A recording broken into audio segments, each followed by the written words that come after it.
The Maya, a civilization both mysterious and wonderful. They left behind incredible pyramids, artwork, and writings.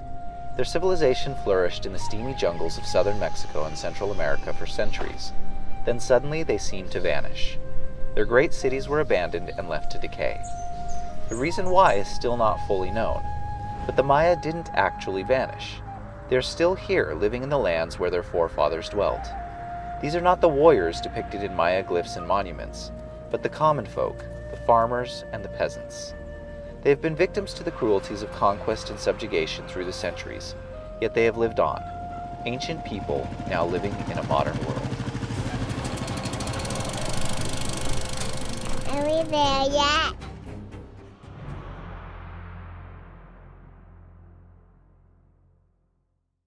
The highlands of Chiapas are a magical place, unlike any other on this earth. It's here that the remnants of an ancient civilization and people still survive. They call it Batzil Anzwiniketik, which means true men and women. Within the verdant valleys and atop the soaring slopes of these mountains, people continue to live the way they have for thousands of years. Their culture is influenced by a mix of ancient tradition and Spanish conquest, tinted with modern ideologies. The societies of Los Altos are complex, and each region and town maintains a distinct identity. The people are one with their land. It is the mother of their sustenance, and to this end they will fight like their ancestors of old to preserve it.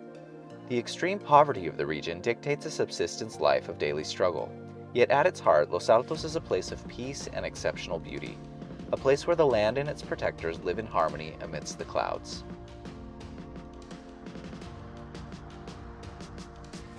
Los Altos is not a tourist destination, but you may have the opportunity to pass through it on your way to other destinations such as Tonina, El Chiflón, or Corralitos, among others. Los Altos is special for a number of reasons, not the least of which is that the modern-day ancestors of the Maya people still live here. This is a video I've wanted to make for a long time because it's about a people and place that mean a lot to our family. While we were in Chiapas, we had the opportunity to visit Los Altos almost every week of our time there, and we made some very dear friends. I will say that this video is a hard one to make for a number of reasons, one of which is that the people of Los Altos are extremely reserved, for reasons I'll talk about later. My ability to make this video was also cut short due to the coronavirus pandemic. I've done my best to present this video and the information I'm sharing with you with as much respect and dignity towards the indigenous peoples as I can. All of the facts and things that I'll be sharing with you are from my direct observation and talking with the indigenous peoples directly. I hope this video is interesting, bringing insight into the culture and heritage of the people of this region. Welcome to Los Altos.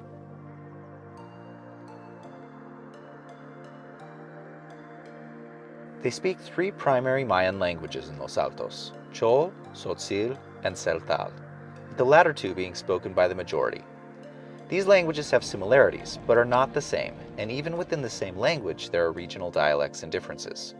This is what Tzotzil sounds like.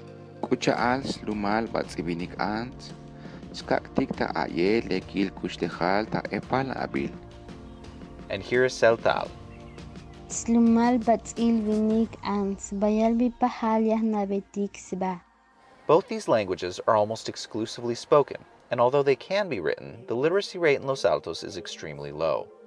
Many people cannot read or write at all. In schools in Los Altos, Spanish is taught, and most teachers do not speak native languages. This has caused some worry amongst the people that these indigenous languages are in danger of being lost, as new generations only speak their native tongue and learn to read and write exclusively in Spanish. The truth, however, is that currently there are still very large populations of speakers, many of whom speak no Spanish at all. The Los Altos region does not have formal government, but is divided into municipios, each with a president. In each town, local men meet together about important topics and events and make decisions for the good of the pueblo.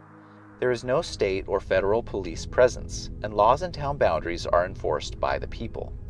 This can admittedly get ugly at times, especially when disputes concern land or grievances with the state and federal governments.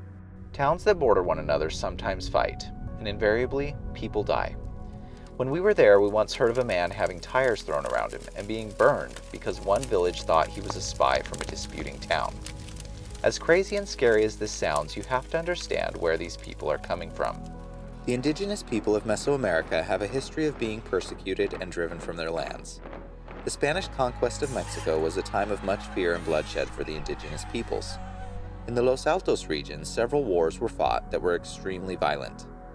The tradition of the indigenous inhabitants, especially in the area of Chamula, is that the region is the belly button of the earth, a privileged and special place with relationship to the sun. The further from this sacred spot one goes, the more chaotic the world becomes, with demons and wild beasts. These ancient traditions continue to feed the sentiments of many of the indigenous peoples. They are deeply tied to their land from which they get their sustenance. For this reason, the people are very suspicious of foreigners, and also often very shy. They do not like having their photos taken, and there are still those that believe cameras steal part of your soul. Although the introduction of technology has dispelled many archaic ideas, some people still believe in witchcraft and sorcery. The idea of brujos, or sorcerers, and curanderos, or medicine men, are still definitely a part of the culture of Los Altos. You can see some of these traditions and beliefs in practice in the town of San Juan Chamula, in the city's principal church. The poverty in Los Altos is extreme, and the highest in all of Mexico. People make on average $35 a month to support their families. Most people survive through subsistence farming, with crops of corn, soybeans, chayotes, calabazas, and fruits in warmer areas. There are many flocks of sheep, sometimes goats and pigs, and very seldom cows. Chickens are also quite common. Weaving and handicrafts are also a large part of some families' income. Perhaps what Los Altos is best known for is its being a hot seat of the Zapatista movement. The Zapatistas are a guerrilla militant group protesting government involvement in the affairs of the indigenous peoples. Their history is complex, and a whole video could be dedicated to it. This video isn't meant to dive into so complex a topic, but let me give my personal observations on the Zapatistas. As you travel through Los Altos, there are no shortages of reminders that many of the people identify with and share the ideologies of the Zapatista cause. Signs are posted and painted in nearly every pueblo through the mountains, reminding passersby of the conflicts and injustices the indigenous people feel. However, there have been no major conflicts in the region since the year 1994. Although the Zapatistas' declaration of war on the Mexican government has never been withdrawn, protests since the 90s have been peaceful. In 2012, a peaceful demonstration brought over 40,000 supporters out to march in many cities of Chiapas. It was alarming to some to see how quickly they assembled and later disappeared.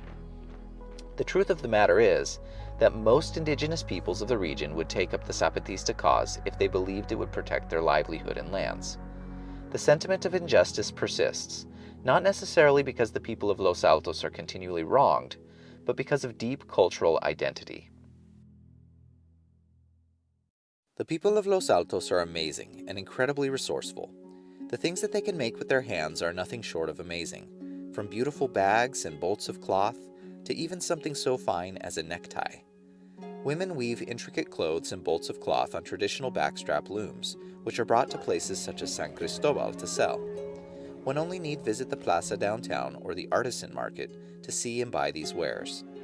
In a few parts of Los Altos, primitive factories are being constructed to produce goods faster, though there's still much manual labor involved and the results are definitely handmade. The people here find joy in the simple things of life: a meal of beans shared around a fire, music and dance, or giving a gift. They are some of the most wonderful and special people we have ever met. Despite the conflict and poverty which they have so often suffered, the people of Los Altos are generally happy. I spent many hours driving through their small pueblos, watching the men and women carry bundles of firewood or tending their flocks of sheep. They have so very little, but what they do have they use well and are grateful for.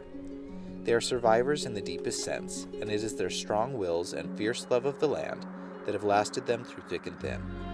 Like their Maya ancestors of old, these modern-day Maya are warriors at heart.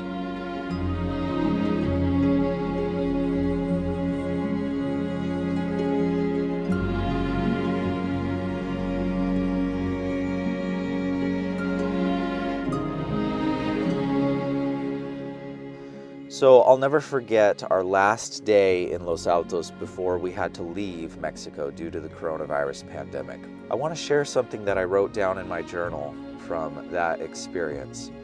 It's something very personal to me, but I want to share it because I think it perfectly reflects the feeling I have towards Los Altos and its people. I drove up into the mountains that morning with an indigenous friend. I'll call my friend Pedro. He was an elderly Tzotzil man with dark, tough skin and deep-set wrinkles carved in his features. His face spoke of long hours in the sun, of a life of hardship and toil. He was strong, though, and always carried a woven wool bag, as many of his people do. He only stood up to my shoulder in height, yet I regarded him in every way as my senior. We drove that morning up a back road through the villages and winding mountains of Los Altos, watching the people wake to their daily chores under the bright sunshine and blue skies. We drove far up into the mountains above Chenaló, talking about Los Altos and the cares and worries of the people. Pedro told me how worried he was for the loss of their culture and language. He spoke about the new generations who were leaving Los Altos to go to the big cities, and how old customs were fading. We parked at the top of a mountain and walked through the corn and coffee fields overlooking the valleys below. I thought how strange we must have looked. Me, a blue-eyed white American who probably made more at an hour of work than my friend made in a month. And Pedro with his hand-woven bag, dark Maya complexion, and a few teeth, poor and simple in every way. We sat there that morning in Los Altos at the top of that mountain, and we were exactly the same. Though outsiders may have viewed us as an odd friendship, we looked over the land and were united in our love for its people and its beauty. We talked about Pedro's hopes and dreams for his people. We talked about the problems they've faced, past and future. And as we turned our eyes from the beautiful vistas, we both expressed our love for this incredible place called Los Altos.